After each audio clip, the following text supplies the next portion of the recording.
Hello all. In this video we're going to go ahead and take a look at how to find the perimeter and the area of a shape on a coordinate plane. In this video we're going to focus on a rectangle. If you want to be able to see how to find the area and perimeter of a circle, look at the other video involving 2D shapes on the coordinate plane for a circle. Alright, so ladies and gentlemen, we need to be able to find the perimeter of this rectangle here.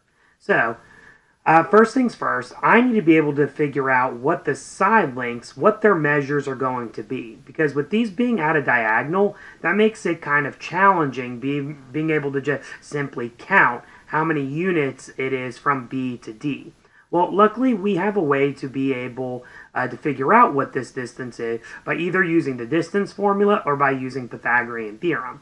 In this video, I'm going to use Pythagorean theorem, but you can use distance formula in its place instead to be able to find the distance. So, first things first, if I want to find the perimeter, I need to be able to add up all four of these sides. Well, I need to find the length of BD, because if I find the length of BD, I'm able to then get the length of AC. And then afterwards, if I find the length of AB, I could then, in turn, have the length of CD, because they're going to be the same as well. So, let's start off with AC and BD. We're going to start with the two side lengths. So, first things first, I want to be able to see what the distance it is to get from A to C. So, I went ahead and I put that in a different color for us. So, if I look at the vertical and horizontal distance, I can see that vertically, this is 4 units. And then horizontally, this is going to be 3 units. Because this makes a right triangle, I can use this to help me set up for Pythagorean theorem and help me solve for the length of AC. So, using Pythagorean theorem, I'm going to go ahead and take 4 squared plus 3 squared and set that equal to C squared. So, 4 squared plus 3 squared will be 16. Plus 9 equals C squared. 16 plus 9 is 25. If I take the square root of both sides to get C by itself, that means C is equal to 5. Now that gives us this distance right here. So from A to C is going to be 5 units. Well, now that we found that, we know BD is also going to be 5 units. Okay, now we're going to go ahead and use this same idea to help us find AB and CD. So I'm going to use CD as a way to use Pythagorean theorem, but this will obviously give me the same length for AB as well. So I'm going to find my horizontal and my vertical distance between C and D. So from C to D horizontally is just 2 units. Vertically is also 2 units. So, if I go ahead and I apply Pythagorean theorem, this will be my A or my B. It doesn't matter. You could change between the two. So, let me go ahead and draw a line here to kind of separate them.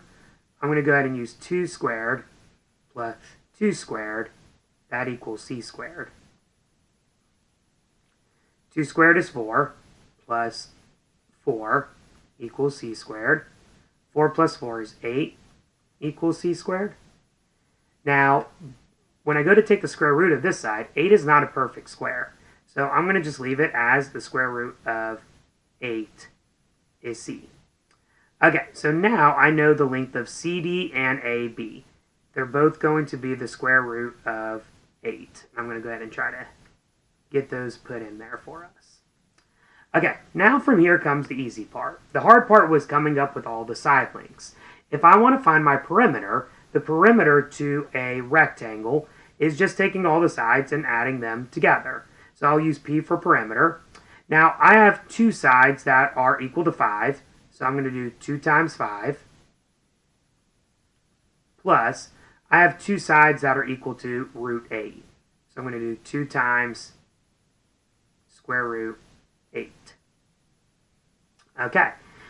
Now, whether I use my calculator or my EOC calculator, once I type this in and evaluate, my perimeter comes out to be about 15.7 units when I evaluate for my perimeter.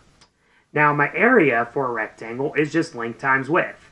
So my area, I'm going to just take my length, which is 5, and my width, which is root 8. And I'm going to multiply those together. So 5 times root 8, I multiply the together. Once you calculate that out, it should come out to be about 14.1 square units for your area of your rectangle.